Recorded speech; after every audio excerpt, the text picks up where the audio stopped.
ที่ถ่ายแบบเรียวๆสุขสบายดีพี่น้องสุขุสุขคนเด้อนะสวัสดีตอนดึกๆพี่น้องเลยมื้อนี้บ่าวลาวสิพามาเบิ่งกับแม่เนาะวิทย์อะไรเงี้ยเขาเอิ้นหลังจากที่มาใส่ชีวิตเนาะมาเฮ็ดงานอยู่กรุงเทพนะก็เลยว่ายังบ่ได้ถ่ายคลิปค้ากลับบ้านจักเทื่อพี่น้องมื้อนี้สิกลับกับน้องเลยเนาะมาเฮ็ดงานนำกันนี่แหละบ่าวลาวสิกลับบ้านชีวิตของหนุ่มลาวในกรุงเทพพี่น้องเอ้ยเฮาก็สิย่างบ้านเฮาเลิกงานครับ10 โมงกลางคืนเนาะ4 ทุ่มน้องชายนี่พี่น้องบ่าวหยังว่าบ่าวสารวัตรได้เนาะบ่าวสารวัตรทุกคนเฮาว่าอยู่ไดมื้อหน้าเฮาสิพาทุกคนไปรอฝั่งนั้นงามสวนเขาเจ้านั่นน่ะมันเป็นอันสวนสาธารณะแต่ว่าเขาเจ้ายังสร้างบ่สำเร็จทุกคนเฮามานะทุกคนเฮาก็รู้สึกแบบตื่นเต้นนะเฮาเห็นแบบยังแปลกๆใหม่ๆบ้านเพิ่นนะอย่างเมื่อก็ใกล้เติบได้ทุกคนแต่บ่อนเฮาเฮ็ดงานนะจริงๆเขาลิ้นนะเขาลิ้นซิงซ่าคักคือได้เอามอยังบ่กลับบ่เอาไปดีกว่าอ๋อนี่ทุกคนฟังนะมันสิเป็นเด็กคักได้มีบอลโอนซิงซ่าพร้อมนะพี่น้องเอ้ยนะมื้อหน้าคันว่างๆเด้อบ่าวลาสิพาทุกคนไปเลาะฟังนั้นคลิปเฮากับบ่ได้มีเพียงพี่น้องเป็นคลิปแบบเรียวๆเลยได้นี่นะถ่ายแล้วบ่ตัดต่ออีกลงแบบยาวๆเลยห่านในเขาปิดเนาะ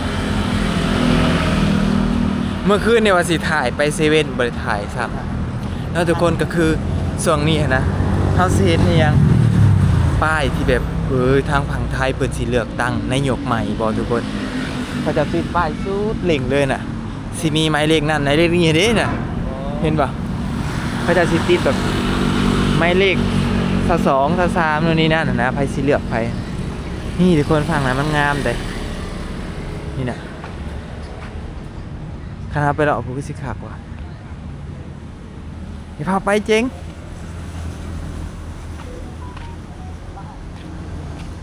นี่ทุกคนเขตบ่อนเขาอยู่นะ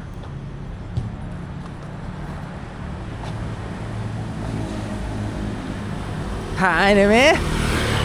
ถ่ายยางเข้ากันกับนี่พี่น้องทางยางกับห้องนะกะซีมืดได้มืดกระยามันว่ะบัวคลิปมันสิเห็นบ่ทางเฮาอย่างเหมือนเลยพี่น้องเอ้ยวิถีชีวิตเฮานะหรือมาอยู่พี่เฮาก็ต้องอดทนนั่นแหละเนาะนี่อดทนสู้ซนกันไปแหละจังใดก็ได้สู้ผู้ไว้กับกลับบ้านเฮานี่ทุกคนห้านอาหารแบบแคมทางแบบนี้นะคือแบบเขาเจ้าขายอาหารบ้านเฮาเนาะมีก้อยมีลาบมีหยังนะเป็นแต่แซ่บแต่ว่าเฮาบ่เคยกินจักเทื่อดอกพี่น้องย่างๆไว้หลายค่อยๆนะ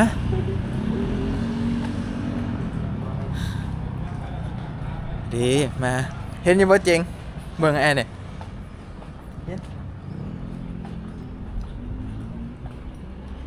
ย่างกลับไปซอยที่เราอยู่มันก็สิเงียบๆนะพอดึกดื่นแล้วเขาจะรับเขาจะนอนมื้อเลยเรายังพากันย่างมาแต่เฮ็ดงานอยู่พี่น้อยอ๋อนี่ทุกคนรถขี้เหงื่อเขาจะนะทำเปียนะดึกแทงคืนแล้วเขาจะสิมาเก็บขี้เหงื่อนะรถขับดืดหันขายยาอยากซื้อนี่บ่เคยได้เปิดจักเทื่อมื้อใดบ่อยากซื้อแล้วเปิดแท้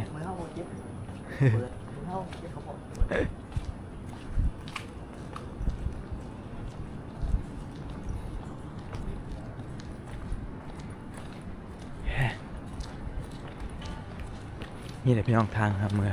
เขาก็ย่างแบบนี้พี่น้องเอ้ยเสาแรงย่างแบบสิแหละ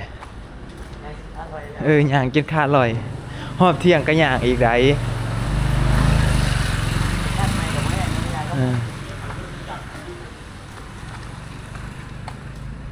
ย่างไว้รีบเอานี่ก็ได้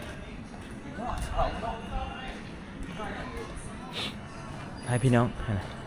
บ่อนเฮาอยู่แนมเห็นตึกมหานครเลยทุกคนตึกที่ดังๆแต่ว่าบ่เราบ่เคยขึ้นพี่น้องเอ้ยอยากขึ้นอยู่แต่มันแพงเด้ครับว่าเป็นพันกว่าบาทพุ่นแหละ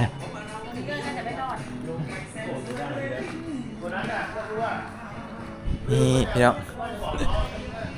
มืดเลยน่ะคลิปนี้โชคดีบางมือเฮาก็ย่างมากับน้องเพิ่นเนาะบางมือเฮาก็ย่างมากับพี่สาวที่บ่อนเฮ็ดงานนำกันให้ทุกคน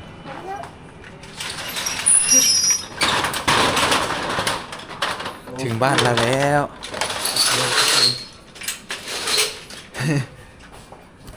พี่เขียนยังบ่ได้มาเนาะมาแต่ครับอันนั้นฮอดบ้านเลยพี่น้อง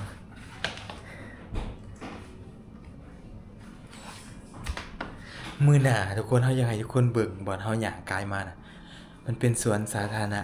งามๆเลยทุกคนกลางคืนน่ะเขาจะเปิดไฟเนาะบ่อนน่ะเขาสิเอิ้นว่าอหย่างไรสวนสาธารณะคลองสองนนทรีย์ทุกคนเขากำลังแบบว่าเฮ็ดใหม่แต่ว่ามันยังบ่แล้วนะ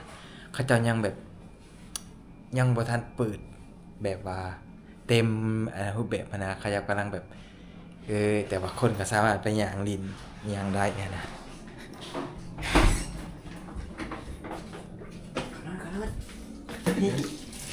นอนบ่บัดนี้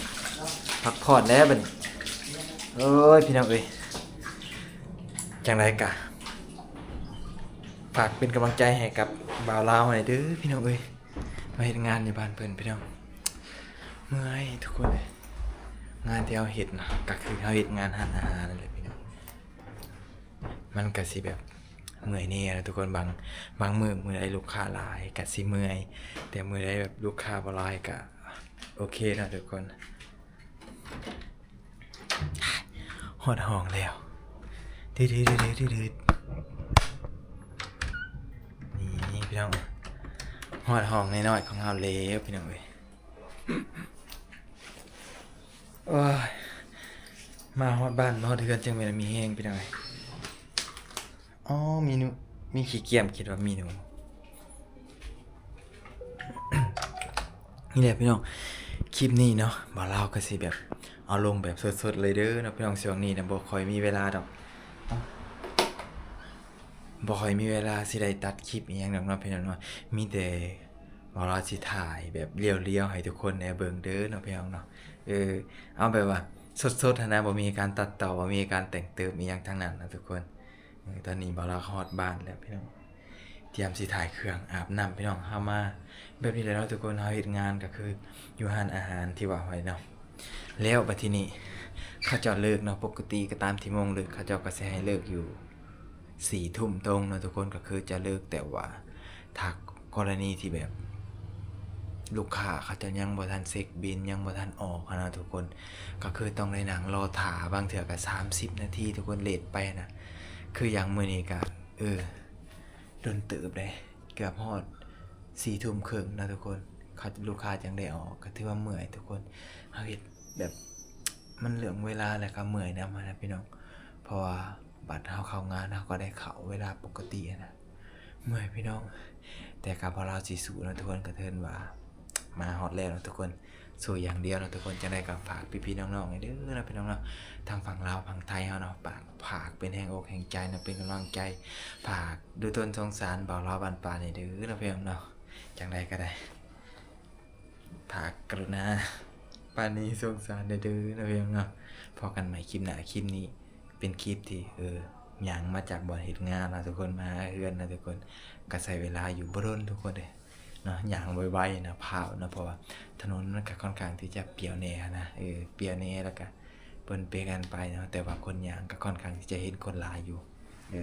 พี่น้องพอกันใหม่คลิปหน้าพี่น้องเมื่อยบัดนี้สิไปหาอาบน้ำนอนเนาะพี่น้องสุขดีขอให้มีแก่ทานผู้ชมทุกคนเด้อนะพี่น้องฝากกดไลค์กดแชร์ให้บ่าวลาวบ้านป่าหน่อยเด้อถือว่ายังมีหลายๆอย่างทุกคนที่บ่าวลาวบ้านป่าอยากเฮ็ดคลิปนะทุกคนอยากให้ทุกคนได้เบิ่งอยากรีวิวอีหยังหลายๆอย่างเนาะเพราะว่าการใช้ชีวิตอยู่บ้านเพิ่นกับอยู่บ้านเฮาเนาะถือว่าต่างกันปันฝากกับเบลพี่น้องเอ้ยต่างกันอะเดียแล้วเนาะพี่น้องเนาะ ความเจริญบ้านเพิ่นถือว่าแบบสุดยอดพี่น้องอันนี้บ่ได้อวยนะทุกคนว่าจากความจริงนะพี่น้องนะมื้อหน้าพอกันใหม่พี่น้องคลิปนี้บ๊ายบาย